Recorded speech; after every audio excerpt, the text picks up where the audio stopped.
Bienvenue chez le compteur. Aujourd'hui, on va faire un tour sur le subreddit Malicious Compliance. La première histoire est postée par Mango 123456. Hier, j'ai décidé d'emmener mes enfants dans un restaurant d'une célèbre chaîne de restauration. Dans ce restaurant, le repas des enfants est accompagné d'une glace, mais on doit se servir soi-même. C'était un problème car il n'y avait pas de bol à côté de la machine à glace. Alors j'ai pensé, je sais quoi faire, je vais simplement demander des bols à un employé. Et c'est ce que j'ai fait. Il se retourne donc pour regarder le large éventail de bols derrière lui. Certains sont assez petits pour servir les sauces, d'autres assez grands pour l'entrée, et ainsi de suite. Et nous réalisons qu'aucun de nous ne sait quelle taille doit avoir le bol pour la glace des enfants. Alors il s'est dit, je sais ce qu'il faut faire, je vais simplement demander à un manager. Il se retourna alors vers l'un d'entre eux et dit, patron, dans quoi on met la glace des enfants? Sans se retourner, le patron lui répond, un putain de bol, dans quoi d'autre? Oui, mais dans quelle taille de bol? Le patron, avec son charme, son tact et sa grâce inimitable, dit donne-lui juste un putain de bol. L'employé s'est retourné vers les bols, puis un grand sourire s'est dessiné sur son visage. Toutes mes excuses, monsieur. Ce sont ceux-là, dit-il en me tendant deux des plus grands bols de l'étalage, l'œil rieur. Mes enfants étaient également ravis. Le directeur est passé à côté de nous quand nous avons déjà mangé la moitié de la glace et a fait un bruit d'opossum apeuré, mais n'a rien ajouté. Je vais définitivement y retourner. Ah, les managers, c'est les premiers pour tomber sur les serveurs en mode tu fais pas bien ton travail. Par contre, eux, pour faire le leur, pas ça, hein.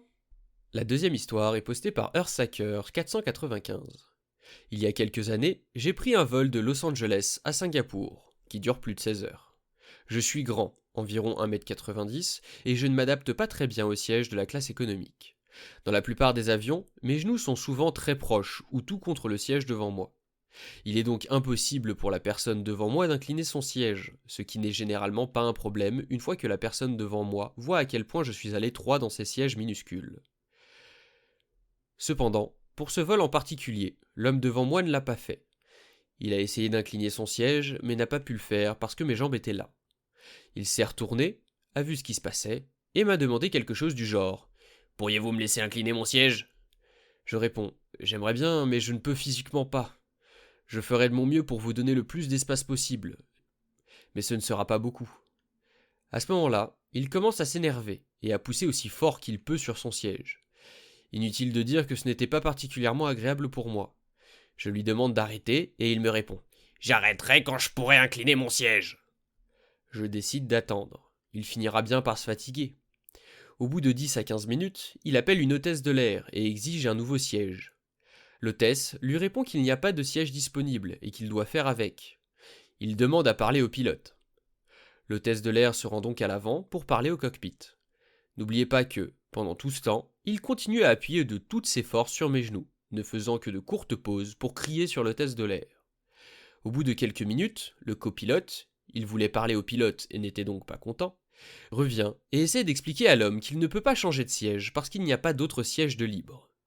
L'homme continue à demander un siège inclinable, à demander à être surclassé, à dire que c'est inacceptable et à faire une scène, etc., etc. Le copilote finit par céder et dit en regardant l'homme monsieur, voulez-vous vous asseoir en classe affaires? L'homme se lève et marmonne quelque chose qui ressemble à putain, c'est pas trop tôt. Ce à quoi le copilote répond monsieur, asseyez-vous, je ne m'adressais pas à vous. Il se tourne vers moi et répète aimeriez-vous un siège en classe affaires?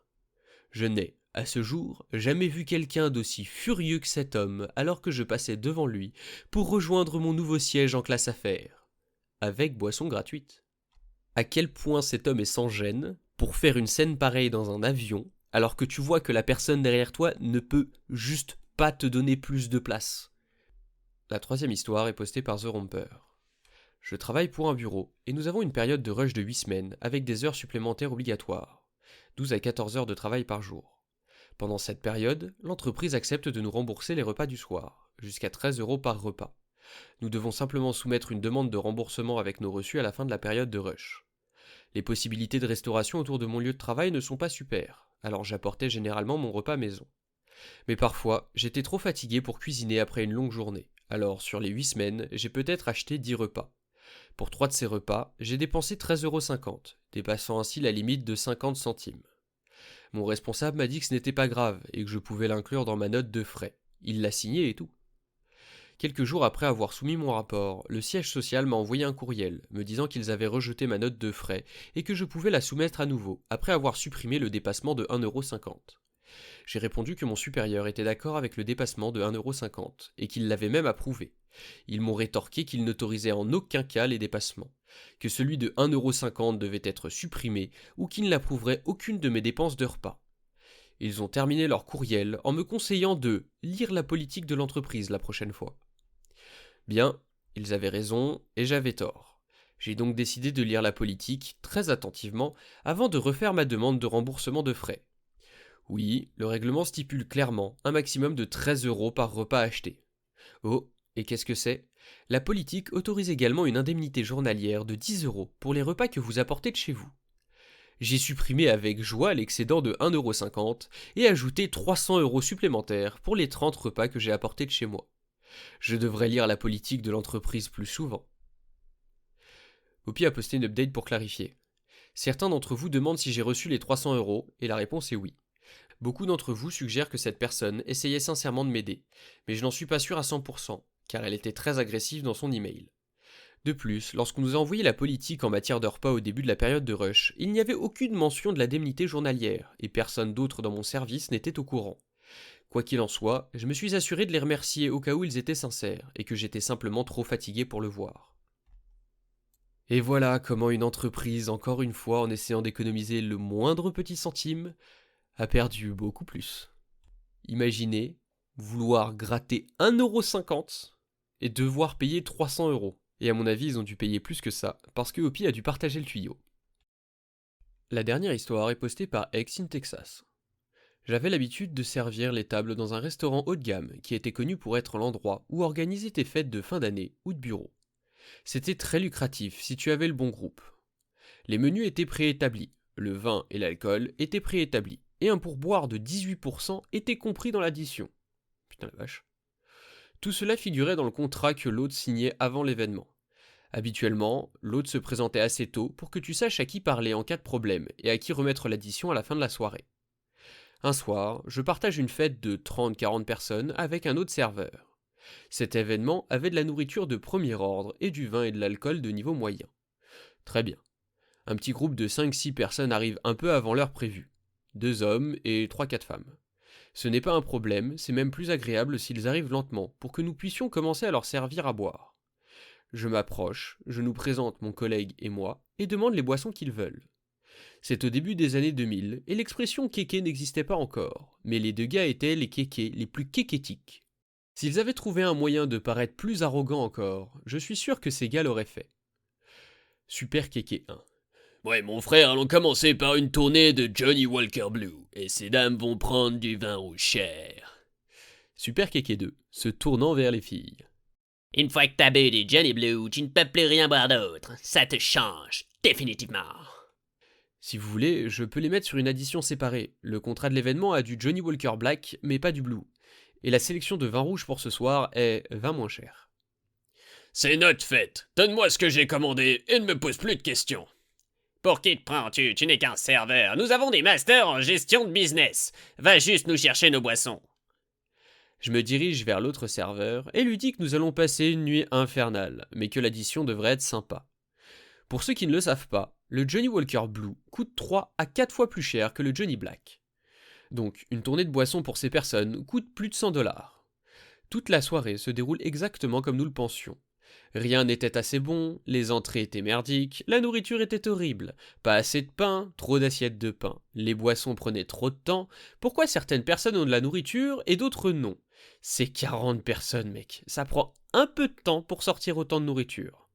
Pour aggraver les choses, Kéké et compagnie sont partout, déplacent les sièges et font bouger les autres pour pouvoir parler à qui ils veulent. Cela rend le service infernal car nous avons tout fait par numéro de siège. Étonnamment, la majorité de la table était composée de personnes normales, qui n'étaient pas imbues d'elles-mêmes et qui savaient que les serveurs sont aussi des personnes.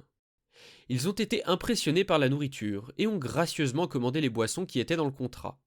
Un monsieur plus âgé, à l'autre bout de la table par rapport aux kékés, s'est excusé de leur comportement en disant « Ils ont peut-être de beaux diplômes et de bons emplois, mais on ne peut pas enseigner la classe. » J'adore ce type. Enfin, ils terminent, et après avoir bu une bouteille presque complète de Johnny Blue, ainsi que tous les autres aliments et boissons, ils ont une addition très salée. Et l'autre serveur et moi sommes excités à l'idée d'être payés. Nous commençons à ramasser les assiettes à dessert et à prendre commande des dernières boissons. Le gentil monsieur plus âgé au bout de la table nous dit de lui apporter l'addition. Ne voulant pas avoir plus d'interaction avec les kékés que nécessaire, je lui apporte. Je lui dis que je peux m'en occuper quand il veut, et je vais débarrasser la table. Quelques minutes plus tard, il m'appelle. Il y a peut-être une erreur dans la facture des boissons. Il y a presque 600$ pour du Johnny Blue, alors que le contrat que j'ai signé n'incluait que du Johnny Black. Et il y a quelques verres de vin qui sont différents de ce que nous avions convenu. Pas d'erreur, monsieur, c'est ce qui a été commandé et bu. Il est génial et je me sens mal. Pourquoi leur avez-vous donné ces boissons, alors que nous avions clairement un contrat ?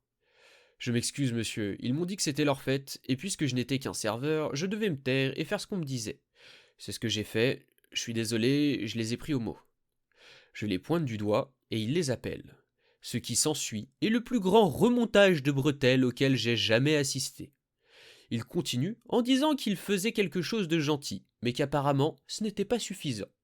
Sur le fait que leur comportement était horrible cette nuit-là, et qu'il a honte pour eux.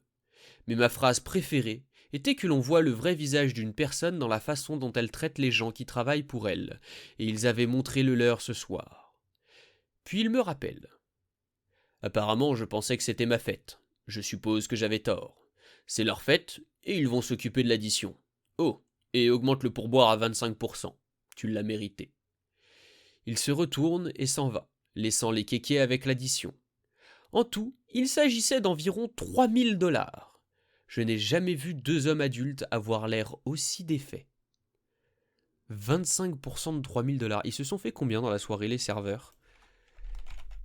Les serveurs se sont fait 750$ de pourboire, si les pourboires sont comptés dans les 3000$. Parce que du coup, 25% de 3000$, ça fait 750$. Ça fait 750$. Donc techniquement, les serveurs à eux deux pour la soirée se sont fait 750$ de pourboire. Soit 375$ chacun. Et ça, juste pour la soirée, et en pourboire. La paye, elle doit être quand même sympa à la fin du mois quand t'as ce genre de table. Et imaginez que les 3000$, ce soit sans compter les pourboires. Ça porterait l'addition à 3750$. Ça pique quand même pour une soirée. Enfin bon, on va pas plaindre ces kékés. Si la vidéo vous a plu, pensez à laisser un like pour soutenir la chaîne, à vous abonner et à activer la cloche pour pas rater les prochaines. C'était le Compteur, on se retrouve bientôt pour de nouvelles histoires.